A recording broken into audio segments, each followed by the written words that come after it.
Iki 17 ke atas ngono. Terus mbok kowe iki aja cetil-cetil lah ngono kaya bangetan men kowe iki. Ora, wis. Ora usah ndak. Terus aku ndek 100 nyopen. 100 aku omong ngono wis. Aku ora njaluk iki. Iya. Wis, piye terus mau? Para kepengin ngerti. Heeh. Rungokke. Iki wadi. Iya. Ya ta. Piye? Lho. Iya. Apa? Iki ngerti huruf. Ngerti huruf. Lho. Piye? Kupingmu bosok. Lho, ya ta? Heeh, ayo. Wis. Krungumu piye? Lho. Ya ngono kuwi ya. Ora. 100 ki. Kae lho, jan wong edan tenan.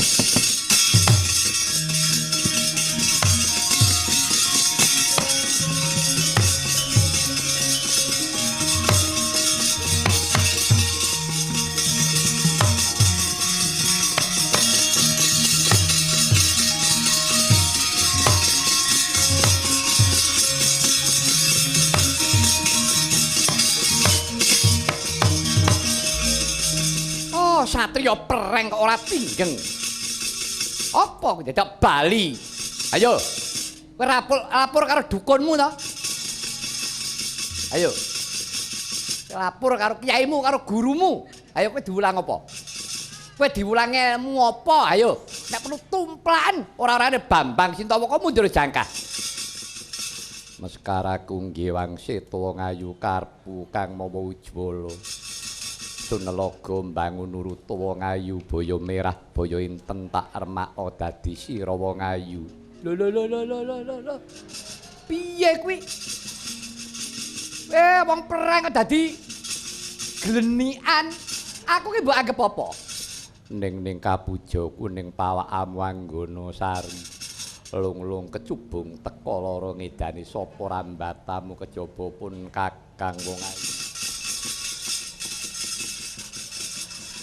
Meskaraku nggih wangsita wong ayu karepku kang mawa tejo.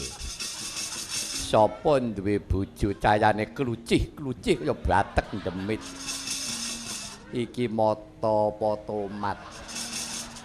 Iki lambe apa omah tawon. Tawon gen ngentup matamu. Wong edan.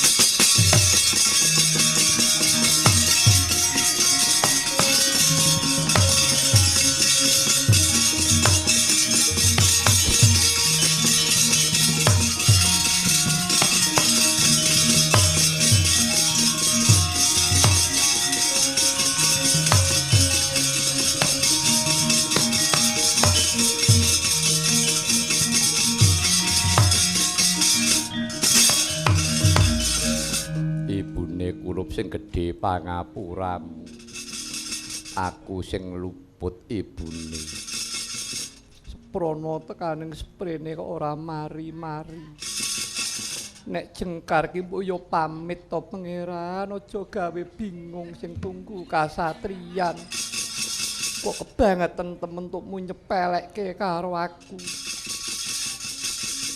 saben-saben jengkar ora tau pamit tok ku goleki ngantek mrono-mrono.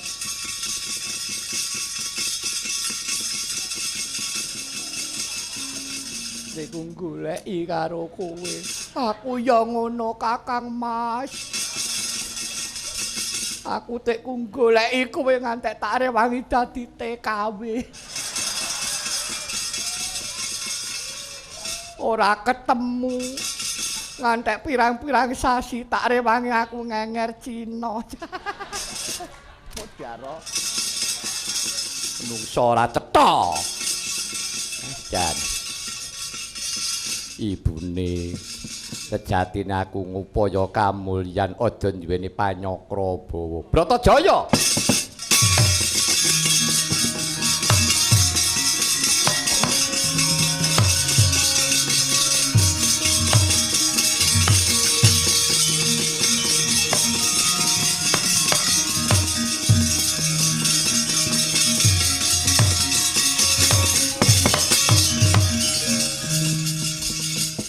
Sembadra.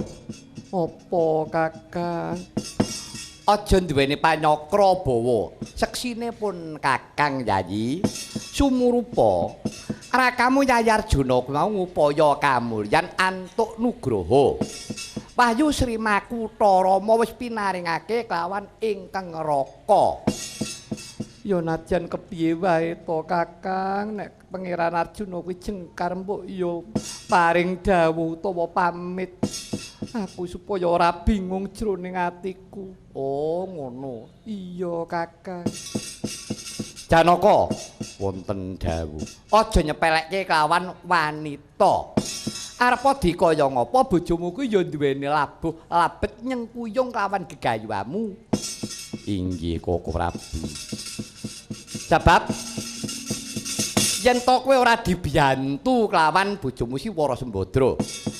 Kowe ora bakal bisa ngalang-alangi karepe Prabu Karna so bali klepat kewirangan kelawan bojomu Wara Sembadra. Rek ngono. Inggih Koko Prabu. Lho, Werkudara kae.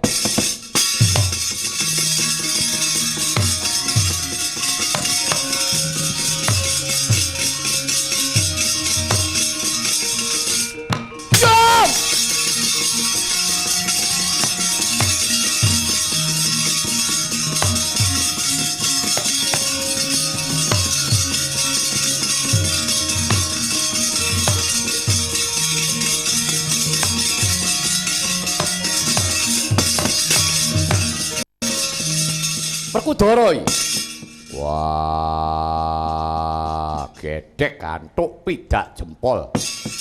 Jlamprung minggat di Kakang Kresna ya ilang. Wah, anggere Kakang Kresna ilang, Janaka ya ilang. Tak titeni. Bojone bingung. Kula barang ya bingung. Napa iki? Anggep-anggepan teko-teko ngidek. Nganti Pak rempiyek mak wek apa ki mau sarung ngono lho mangsane ora jarak karo ora rasane padha kok ora jarak. Wah Kresna kakangku apa jarine kabare jlamprong entuk nugra wahyu. Terus kene apa kok dadi kowe ora adil piye? Janaka entuk wahyu mara gagi. Kira-kira ana apa ora sing kanggo aku? Ana Yayi anggere waton kowe gelem temandang, kowe kepengin golek kanugrahan, golek wahyu. Iya. Kowe kelakon entuk wahyu, yen kowe iso nyampurnake buta gereng-gereng kae.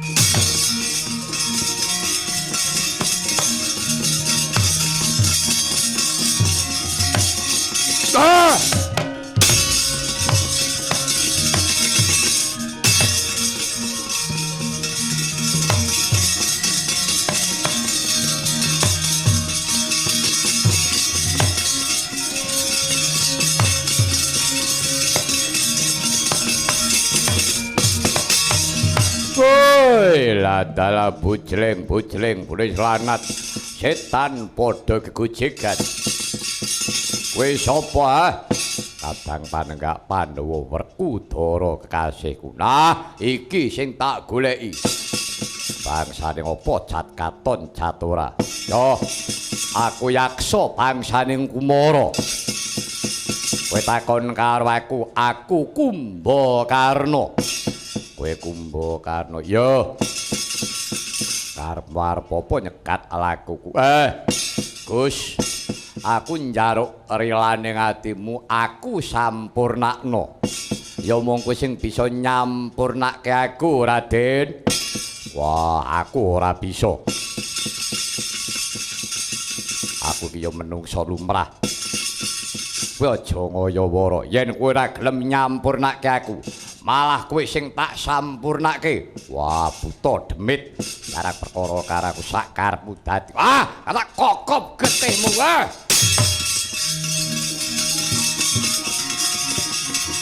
Ah!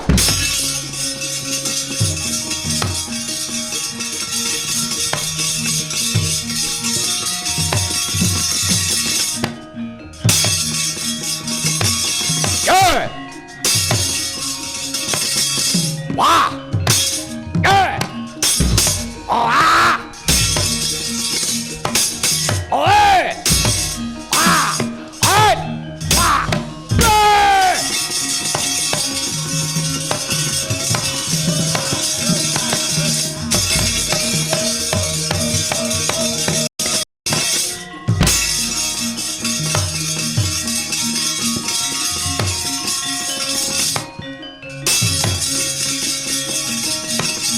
Ah! Ah! Eh! Ah! Aduh, yo. Eh! Bo! Wah! Oh! Wah! Ah! Ya! Ah! Wah! Ah! Wah! What? Go! Ya! Ya! Go! Yeah! Wah! Yeah!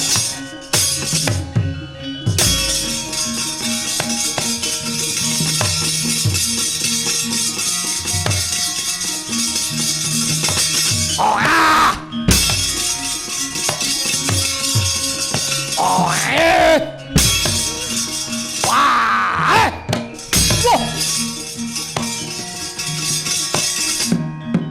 Wah! Ah!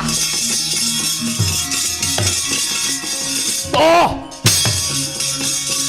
Eh! Wah! Eh!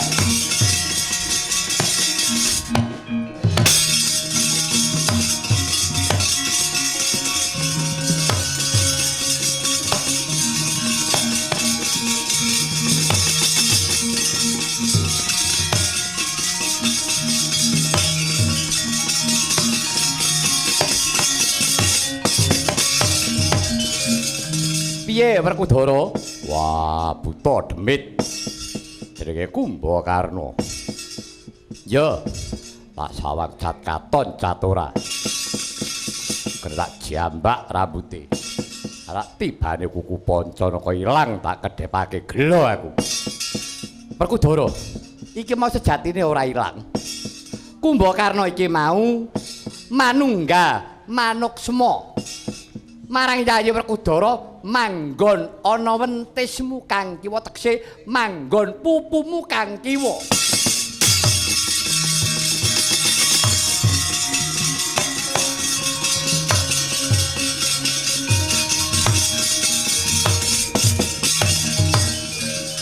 Wah, kepanjingan wae buta iblis. Mapan ana wentisku kang kiwa. Iya. Sabab apa? Ngene Yayi. Jlentreh. Kumbakarna iku mau sejatine ya kalbu satriya. Nadyan ta wujuding buta nanging duweni watak satriya, mula dikeparengake ya kuwi antuk kasuwargan nanging kasuwargane Kumbakarna kudu bebarengan karo Siyadi. Ya kuwi manunggal melu ngrampungake jejibahan. Durung rampung jejibahane Kumbakarna, mula kanggo ngawekani manunggal marang Angganira Yayi Werkudara reh ning kuwi drajating diyu. Drajating buta, ora bisa manggon sak wutuhe ana anggane Yayi Werkudara, mung dikeparengake manggon ana wentismu kang kering. Ingkang mengkono Werkudara, muga-muga darmane Si Kumbakarna bisa ndayani marang kasantosane Yayi Werkudara.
Koko Prabu Ndwarawati bingahing manah kula tanpa pepindhan Koko Prabu.